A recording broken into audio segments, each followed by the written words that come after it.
Okay, if I gave you a color by number worksheet to do for yourself, would you be like, this is awesome, you'd go grab your crayons and get started? Or would you look at the paper and be like, well, why can't I just use my own colors? Well, that's something we're going to talk about today.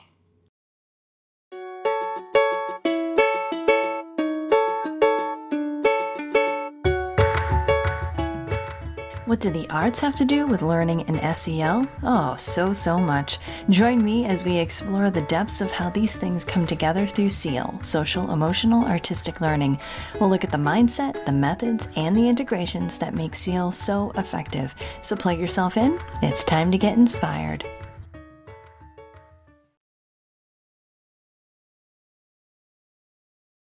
Hey everybody, Elizabeth Peterson here from the Inspired Classrooms podcast. Welcome back.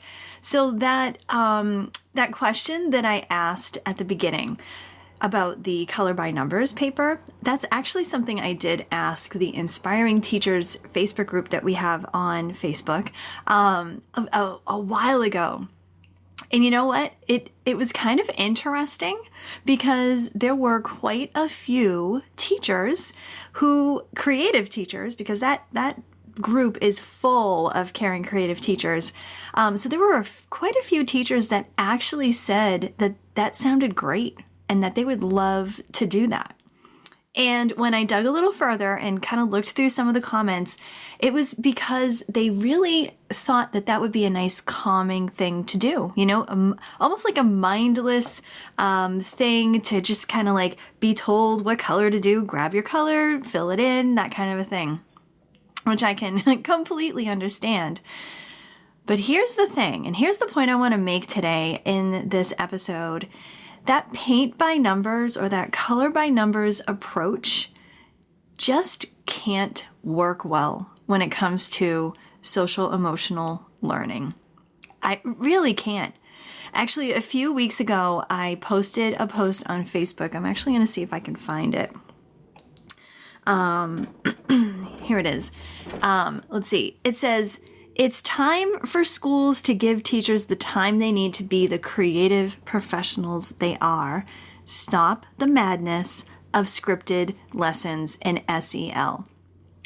And that post alone has 607 likes and loves on it.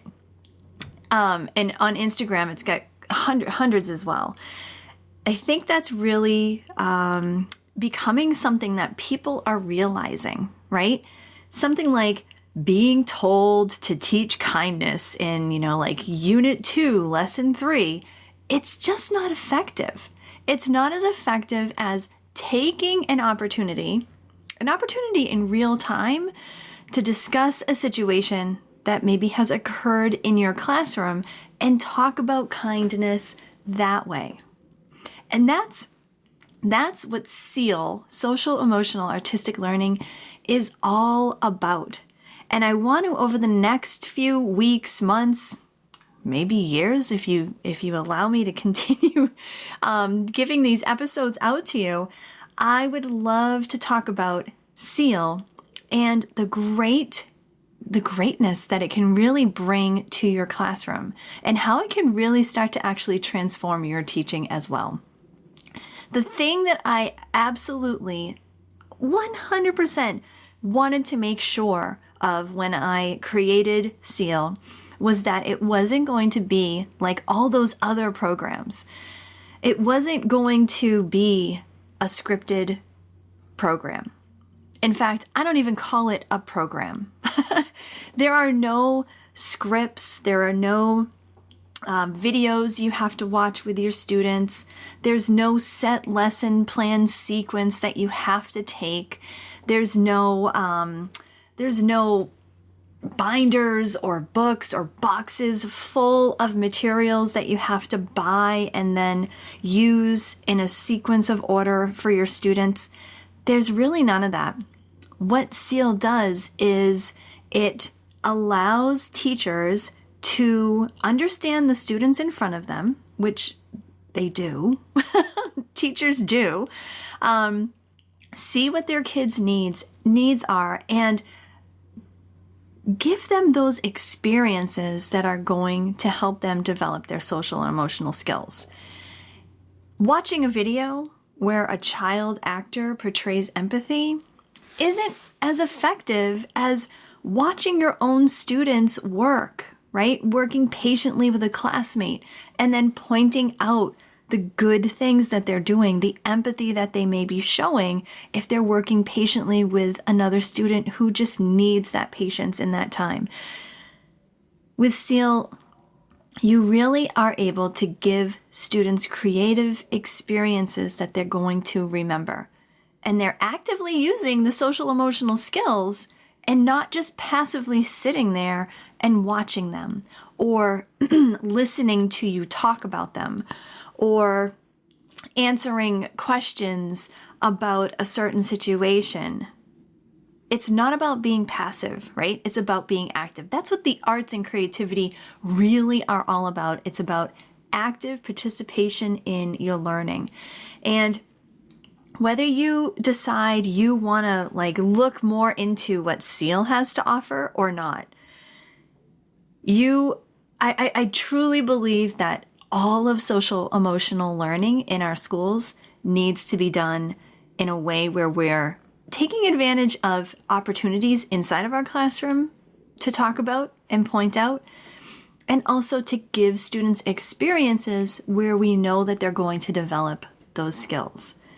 Now, don't get me wrong, the content in many of the social emotional programs are pretty good. Some of them are great, but it lacks something, right? It lacks the experiences that the students really need in order to develop those skills. And I guess what I'm really saying here is we as teachers could probably learn a lot from those programs. You know, the content of it, the understanding of what needs to be taught or what needs to be developed, but the approach and the delivery of it is just always lacking. Now, the thing is, SEL is way more what you can talk about, every Wednesday at 9:15. I find that a lot of social emotional programs come with a sequence of lessons that you really need to carve time out of your day in order to present the material to the students, do a little activity or discussion, and then wrap it up and go about your business. But, not all teachers really have that time.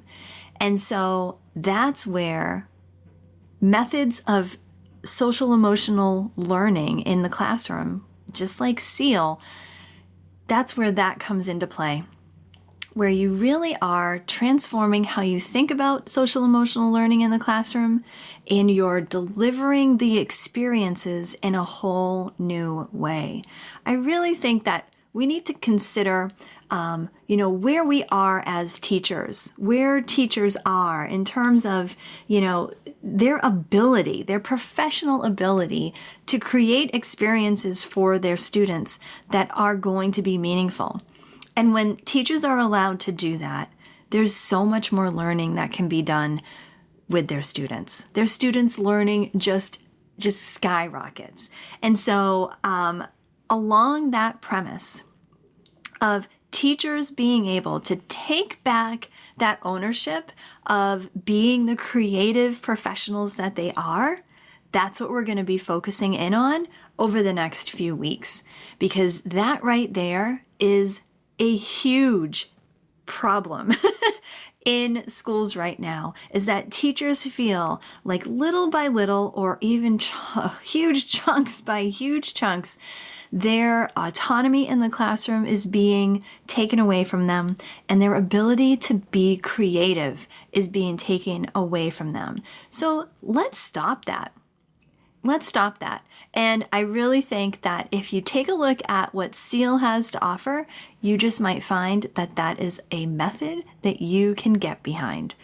All right. I hope you guys have a fantastic rest of your day, and always remember to stay inspired.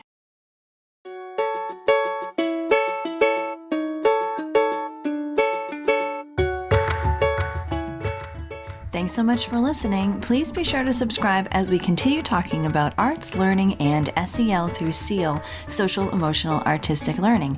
If you want to learn more, go to theinspiredclassroom.com. My name's Elizabeth Peterson, reminding you to get inspired so that you can be inspiring to your students.